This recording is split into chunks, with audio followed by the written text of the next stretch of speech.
as soon as I saw him, I knew it was him. When my husband first approached me and I said, temple and nothing less, I wanted to get married in the temple. And my husband had to work hard, so he could afford fares. So kneeling across the temple from him, I looked at him and I said, yes, I can live with him to the eternities. It was 14 years of marriage. The Lord called him to the other side. Before that, he had prepared me. He would ask me questions. When he asked me, I look at him casually as if it's just not life, nothing is going to happen. After he went on, then I knew he was preparing me slowly. And we had decided that I was going to stay home, take care of the children, and he would. But 5 years before he died, there was a vacancy at the school, admin, and he wanted me to go back to work. He kept on pestering me. So I ended up back in the office. And 5 years later, he died, and I had a job. He was a very humble, good husband, good father, always the Lord first in his life.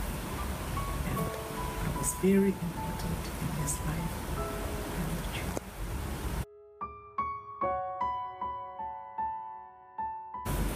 We lived on our own. It used to be our family home, my family. And they left it to me. And we just rebuilt the house with my husband. It was half done, and he left and I finished it off. And we stayed there on our own. The neighbors were far, and it was easy for me that way to raise my children on my own. They wouldn't go, they just stayed at home. And whatever I taught them, that was it. Nobody came home, no friends, hardly any relatives, because it was far. I made sure that we had family prayers and family scripture reading, family home evenings, and never missed church, never missed church activities, firesides, board activities. I made sure that we went.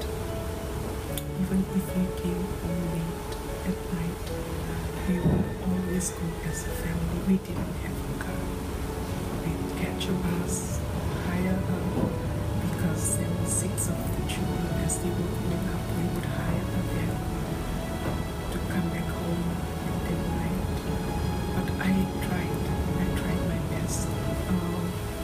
Most of the nights after my children would go to sleep, that's when I would go on my knees and ask the Lord to help me, give me the strength, give me the courage to go on each day. You face each day as it comes. One of my friends told me, don't ever let your children see you cry, because they will feel love, because they miss their father. And I made sure that I don't do that. But when I get on my knees, I will cry to them.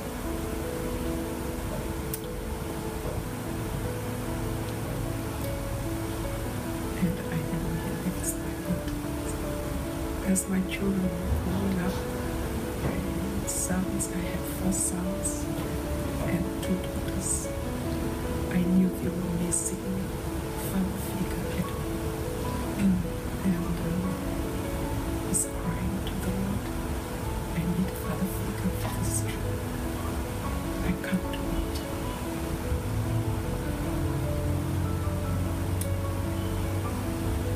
He said, Lord,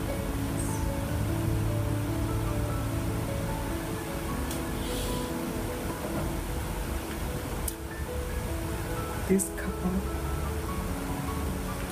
we would fast on fast Sundays. They would fast, and we would breakfast together, and we would have our personal interviews, starting from my children and then one by one, and then they never missed.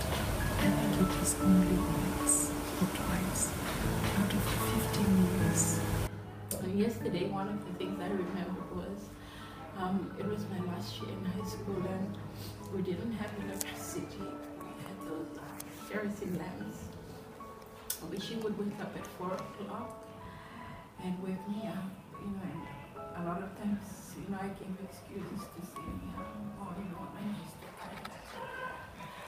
But she would get up with me, and she would have arranged with my teachers, and they would give past exam papers. And so she made me sit 3 hours, a 3 hours exam, and then she would come back and give it to my teachers to mark. And so we did that probably like the last in preparation for the final exams.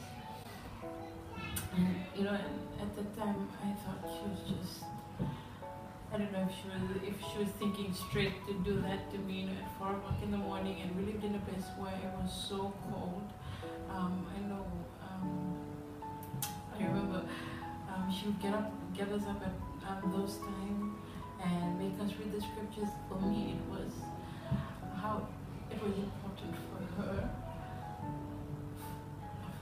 to know, or for her to teach us, her children, the importance of reading the scriptures and being close to our Heavenly Father. And we cannot achieve anything without the help of our Heavenly Father. Yeah, we all made it through high school. Nobody was a dropout. My 5 went through to BYU. My youngest didn't want to go. She said, no, I'm going to stay here and do courses in Fiji. And that's what he still doing. The Lord's love for us is so bright, so deep.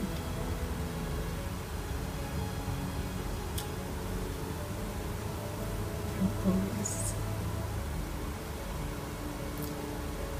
crying and begging to God to help my children understand. It was through the Lord they are where they are right now. If they can only give back something, whatever callings they have, in some little ways they can help others lift them up physically or spiritually. The Lord would recognize that.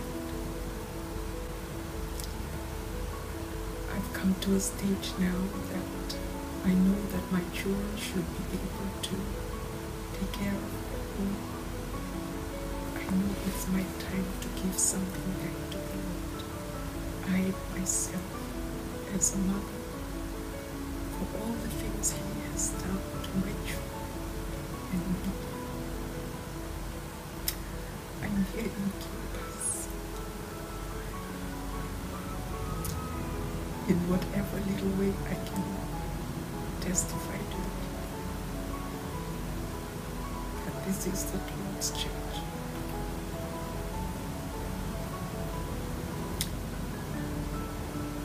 But the Lord is blessing me in so many ways while I'm here. I have a companion that's teaching me a lot of things.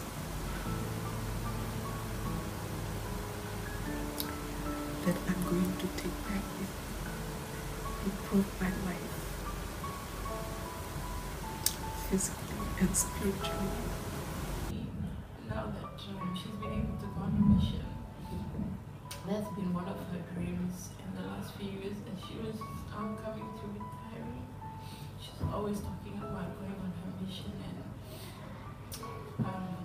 she was retiring and she expressed how she had used her savings for us in our education. And so I told him, if you want to go on mission, just go. I don't know how we're going to support you, but we will.